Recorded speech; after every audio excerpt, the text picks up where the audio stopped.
Je sais que tout ça doit te paraître étrange, mais je ne peux pas t'expliquer. Faut pas savoir qui vous êtes. Je ne veux rien savoir. Choisis la pilule rouge, tu restes au pays des merveilles. Je vous assure que je suis pas grave. N'échouez pas cette fois.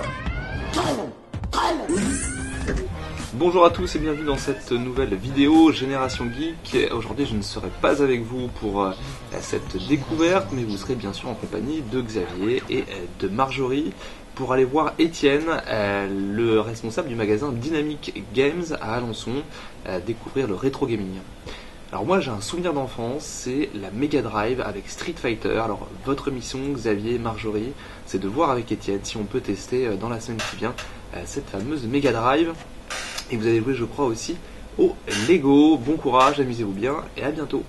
Bonjour, je suis Xavier, vous venez de voir Fabien qui nous a donné pour mission de vous parler de Dynamic Game, un magasin de jeux vidéo, de rétro gaming. On est dans le centre-ville d'Alençon, on va partir à la rencontre d'Étienne qui tient ce magasin, qu'on avait déjà rencontré lors du festival des Imaginaires Ludiques. Allez, on rentre.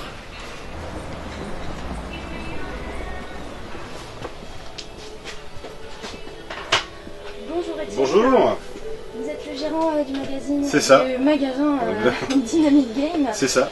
Est-ce que vous pouvez en quelques mots vous présenter votre Alors magasin? moi c'est Étienne, comme je l'ai dit. Donc c'est mon magasin je suis là depuis un an et demi, bientôt 2 ans. Donc là je fais pas mal de rétro gaming comme j'en parlais la dernière fois, et du neuf aussi, sur nouvelle génération, PS4, Xbox One et ainsi de suite. Donc voilà, j'essaye de reprendre, de racheter, de revendre tous ces jeux-là et que voilà, ça se passe plutôt pas mal. Et ça marche bien, ouais, l'occasion dans les jeux vidéo, ça marche plutôt pas mal sur l'occasion comme sur le neuf. C'est ce qui est intéressant avec Dynamic Games, c'est qu'au moins on fait du neuf aussi. Donc ça permet que les gens ramènent leur occasion pour récupérer du neuf, ce qui est beaucoup plus intéressant que de récupérer que de l'occasion à chaque fois. Donc on a quand même du choix. D'accord. Vous nous présentez un petit peu Alors, qu'est-ce que je peux vous dire? Alors là on a tout ce qui est système Nintendo avec tout ce qui est 3DS, DS, Wii U, Wii. Là je suis en pleine partie de Lego Dimension sur Wii U, avec tout ce qui est console, tout ce qui est jeu. Après on a tout ce qui est Microsoft avec Xbox One 360 et un petit peu plus loin en Xbox. Voilà, avec les consoles aussi, pareil. Après on a tout ce qui est en petite pochette, alors c'est toutes les petites cartouches, on va dire Game Boy, Game Boy Advance, Game Boy Color, Super NES, Mega Drive, voilà tous ces cartouches là où j'ai pas pu récupérer les boîtes, donc je les mets en pochette, donc on voit. J'essaye de il y en a pas mal quand même, mais bon. Après on a tout ce qui est aussi tout ce qui est accessoires, avec les Amiibo, les Lego, tout ce qui est jeux NES en boîte. Voilà, avec les Amiibo encore une fois. Après tout ce qui est un peu goodies aussi. Je m'essaye un peu au Blu-ray aussi, mais bon, voilà, ça reste un peu limité quand même. Et voilà, après il y a tout ce qui est jeux en boîte sur Mega Drive et sur Master System tout en bas. Tellement j'ai beaucoup de place à la boutique, je suis obligé de les mettre par terre. Oh, les jeux Sega. Voilà. Des souvenirs d'enfance. Et donc, on va se retrouver juste là sur les jeux GameCube. Tout ce qui est en vitrine, c'est ce qui est à neuf, entre guillemets, ou tout ce qui est un peu plus rare à trouver en termes de consoles et d'accessoires. Voilà, là on a une vieille TO7 que j'ai récupérée il n'y a pas longtemps. C'est ce qu'on utilisait à l'époque dans les écoles. Et voilà, après tout ce qui est accessoires et ainsi de suite. Et puis derrière, on va avoir sur ce PS2, PS Vita, PS3, PS4, même PS1. Voilà, tout simplement. Qu'est-ce que je peux vous dire en plus? Il y a même tout ce qui est guide pour les jeux. On a tout ce qui est jeux en boîte aussi sur Game Boy. Il y a tout puis n'importe quoi surtout. Voilà.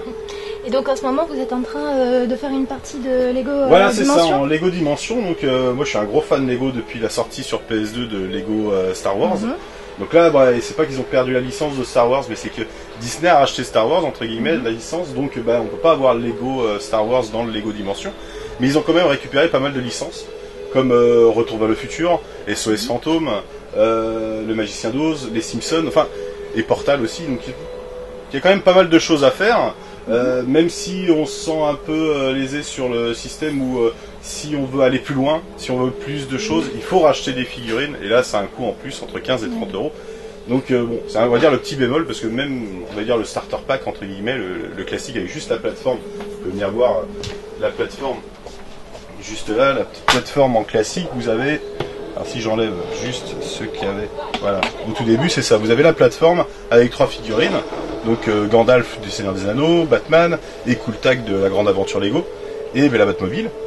Et donc ces personnages-là, vous voyez, vous pouvez même directement voir que si j'ai mon Batman juste là qui est là, donc là il va s'enlever. Hein. Si je le remets directement sur l'écran, hop, il va réapparaître. Donc là c'est un peu, on va dire, c'est un peu comme Skylander, c'est un peu comme Disney Infinity, mais la plateforme va permettre aussi pendant le jeu de pouvoir, voilà, faire des choses, faire des énigmes. On va pouvoir bouger les personnages pour pouvoir faire ces énigmes-là. La Batmobile, enfin toutes les véhicules pouvoir se booster aussi, on va pouvoir la faire voler, voilà, et ainsi de suite. Il y a plein de choses à faire en fait. Donc voilà, donc là je suis un peu en partie en mode démo classique. Donc ce qui est bien avec la Wii U, moi ce que j'aime bien c'est qu'on peut regarder sur la gamepad, et on peut regarder aussi sur la télé, donc voilà, c'est plutôt intéressant. Donc là je suis avec Cool Tag, là je suis dans le monde du DC Comics, donc alors qu'est-ce que j'ai récupéré? Alors moi j'ai mis, je me suis acheté Wonder Woman. Pourquoi? Parce que elle vole, c'est ça qui est intéressant, donc je peux faire un peu ce que je veux. Alors je ne savais pas au tout début, et plutôt intéressant, c'est quand on a des personnages typiques, enfin des choses qui font, enfin des super pouvoirs, voilà, sur celle-là, donc je peux voler, donc là c'est super sympa, donc je peux aller partout facilement. Mais ce qui est assez sympa, c'est que je vais pouvoir aller sous l'eau aussi. Alors je savais même pas qu'il y avait un monde sous l'eau, donc c'est plutôt sympa. Je vais vous montrer ça, hop, voilà, hop. Donc je suis sous l'eau et là on voit Atlantis. C'est super cool. Donc il y a encore un petit monde sous le monde. Donc c'est plutôt marrant.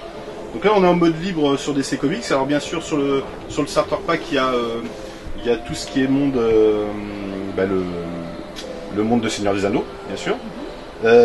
Et le monde de la Grande Aventure Lego avec Cool Tag. Donc c'est vraiment des grands mondes ouverts où là on peut se balader, il y a plein de choses à faire, des briques à récupérer. Voilà. Et est-ce qu'on peut jouer à plusieurs personnes? Alors on peut jouer qu'à 2 personnes, enfin une à 2 personnes. Alors ce qui est intéressant chez Lego, c'est que pendant la partie, on va pouvoir, si quelqu'un veut jouer directement, voilà, je fais une partie, la personne peut venir directement dans le jeu sans qu'il ait besoin de faire une manip. Il appuie juste sur sa manette et c'est parti, il a un personnage. Et s'il a envie de partir aussi, parce qu'il a besoin de, je sais pas moi, d'aller aux toilettes ou autre, et hop, il a juste à éteindre sa manette, c'est pareil, et hop, ça s'enlève et je continue la partie quand même. Donc il n'y a pas besoin de faire manip, on est obligé d'aller dans le menu et ainsi de suite. Donc c'est plutôt bien. Mais ça c'est depuis le début hein, chez Lego. Nous on est des grands fans Lego. Je sais pas pour toi Xavier, mais moi en tout cas je suis une grande fan Lego. Est-ce que ça vous dirait qu'on essaye de jouer à Lego? Ah ben bien sûr. Un petit peu. Voilà. Je vais vous laisser ça. On aime bien jouer devant nos spectateurs Facebook. Alors, les grands fans de Lego se retrouvent tous devant la Wii pour essayer donc ce Lego Dimension. Alors, waouh, j'ai Batman. Alors, il y a un petit véhicule qui arrête pas de le suivre, c'est normal? Oui, c'est normal, c'est que j'ai boosté la Batmobile et elle est comme ça maintenant. Ah ouais. Alors en fait, tu joues avec les 3 personnages. C'est ça, alors tu peux les changer en cliquant sur le R derrière, enfin tout, la gâchette arrière. Voilà. Ok. En se rapprochant d'un autre, voilà, tout simplement. D'accord. Et ils ont chacun des habilités spéciales en fait? C'est ça. Ok. On va commencer avec Batman. C'est le plus sombre. C'est le plus cool. Même si Gandalf est cool aussi. Alors, on imagine qu'il y a des trucs à faire. Ou, Alors là, c'est, on va dire, le mode où pour aller dans plusieurs mondes. Voilà, il n'y a pas grand chose à faire ici. Va sur ta gauche, voilà. Tu avances vers moi, enfin tu avances vers l'écran plutôt, et tu dois avoir un ascenseur qui va te permettre d'aller voir les... voilà, ici, hop, tu descends, voilà, donc là tu pars, voilà, et tu vas voir la réplique de la plateforme. D'accord, voilà. Ici, ok. Donc là où ça clignote, ça veut dire que c'est là où ton personnage est sur la plateforme. Donc là tu appuies sur le A, et tu vas pouvoir choisir toutes tes sélections de niveaux et ainsi de suite. D'accord. Donc A, toujours. Raté. Le A. Ok. Tu appuies sur A. Et donc voilà. Donc là, il y a suivre la route de Brick Lego, ça c'est le premier, premier truc qu'on fait. Voilà. Et après, il y a les Simpsons justement, après on a un peu tout. Et celle du milieu, voilà, c'est les mondes qu'on peut visiter. D'accord. Donc là, il y a DC Comics, la grande aventure Lego. Après on doit avoir voilà, le Seigneur des Anneaux, et puis je dois avoir le Retour vers le futur parce que j'ai la figurine de Retour vers le futur. Et en fait, pour débloquer les mondes, il faut que tu aies les figurines en lien avec les mondes. C'est ça. Ok. Donc on s'aperçoit qu'il t'en manque 2, 4, 6, 7 quoi. Il m'en manque beaucoup. Tout acheter encore. Ah ouais, mais après, ici, il t'en manque pas tant que ça en fait. Non, parce que le monde, voilà, tout ce qu'il y a autour là, c'est vraiment tu peux les débloquer mode solo. avec. C'est le mode solo où tu as juste le starter pack, tu peux faire tous ces épisodes là. J'en ai eu quand même pour 30 à 40 heures de jeu en ligne droite. C'est-à-dire que voilà, c'est vraiment j'avançais, j'ai pas pris toutes les pièces, j'ai pas pris toutes les briques jaunes, ni toutes les briques rouges. Donc il y a quand même beaucoup de choses à faire si je reviens dans les mondes et je réessaye de faire tout avec toutes les spécificités des personnages.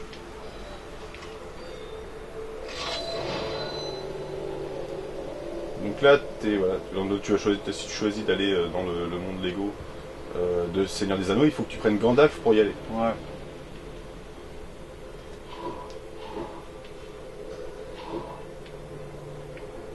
Et du coup, donc là, il y a SOS Fantôme, mais j'ai pas de personnage chez SOS Fantôme, donc je peux pas y aller. Ça m'agace un peu. J'aurais bien voulu les Simpsons, donc là, c'est pareil. Est-ce que je suis dans le monde du Seigneur des Anneaux ou il faut que je prenne encore le portail pour... Bah là, si tu voulais sélectionner un niveau, c'est ça? Ouais. Ouais, bah fallait que tu reviennes, oui.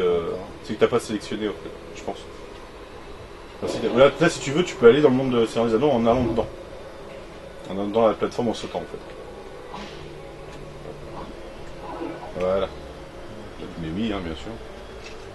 Et du coup, pour ceux qui n'ont jamais joué à Lego ou qui n'ont jamais touché à une Wii, c'est facile de jouer? Ah oui, bien sûr. Après, ce qui est intéressant, c'est que ce starter pack, enfin ce Lego Dimension, n'est pas que sur Wii U. Il est sur 360, PS3, PS4, Xbox One. Donc déjà, question manette, on est habitué à sa manette, entre guillemets. Après, les jeux Lego sont assez simples, en fait. Il n'y a rien de compliqué, on avance, on tape sur tout ce qui bouge pour récupérer des pièces. Il y a des énigmes à faire. Alors des fois, je trouve que sur Lego Dimension, les énigmes sont quand même assez coton. Mais bon, c'est aussi ça qui est sympa, c'est comment on cherche. Alors, t'en es où? Voilà. Bon, là, tu peux te balader comme tu veux. Là, c'est vraiment le monde. Alors, comment tu casses les choses? Ah bah, t'appuies sur Y et tu tapes. Voilà. Ok. Parce que c'est comme ça qu'on récupère les pièces. Les pièces en détruisant les décors. Quoi. Voilà, puis ces pièces-là vont nous permettre d'améliorer nos véhicules, d'acheter des briques rouges, parce qu'on va avoir des briques rouges. La manette vibre. Je suis pas un adepte des consoles, des consoles de jeu.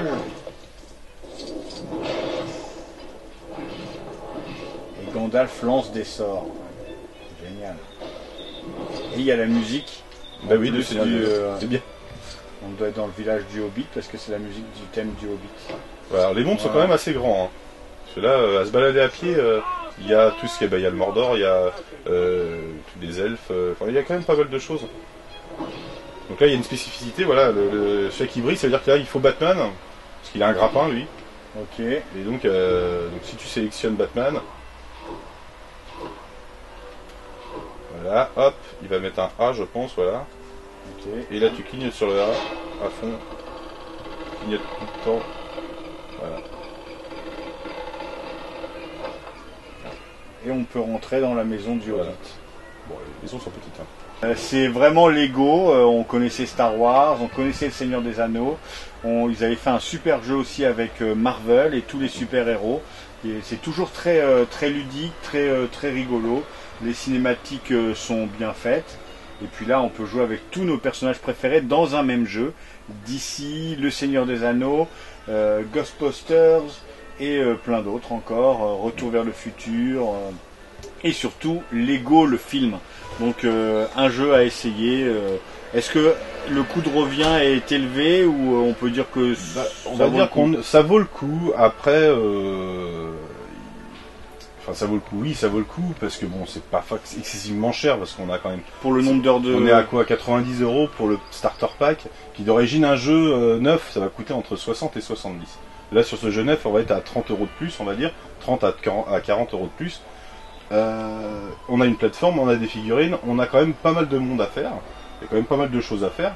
Après, le seul débat, ce que je disais au début, c'est que il faut racheter des figurines en plus, pour avoir des mondes en plus pour finir entre guillemets le jeu. Mais ça, c'est comme Skylander, c'est comme Disney Infinity, on est dans la même problématique, donc voilà. Et je trouve déjà rien que les petites figurines Lego, ça quand même. Ouais, elles sont sympas. Voilà, Xavier et moi, on était à Dynamic Games au centre-ville d'Alençon. On vous invite fortement à venir faire un petit tour dans cette boutique. Que vous soyez initié ou pas aux jeux vidéo, ça peut être très intéressant, ça peut vous rappeler beaucoup de souvenirs, ça peut vous montrer un petit peu de l'avenir. Et ne t'inquiète pas Fabien, on a négocié ta Mega Drive, notre mission est accomplie, tu pourras jouer avec pendant 1 à 2 semaines et te replonger dans tes souvenirs d'enfance. À la prochaine pour une nouvelle vidéo. Je ne peux pas t'expliquer. Je veux pas savoir qui vous êtes. Je ne veux rien savoir. Choisis la pilule rouge, tu restes au pays des merveilles.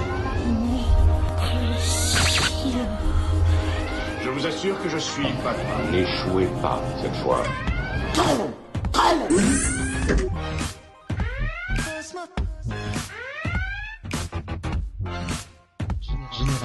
Génération Geek.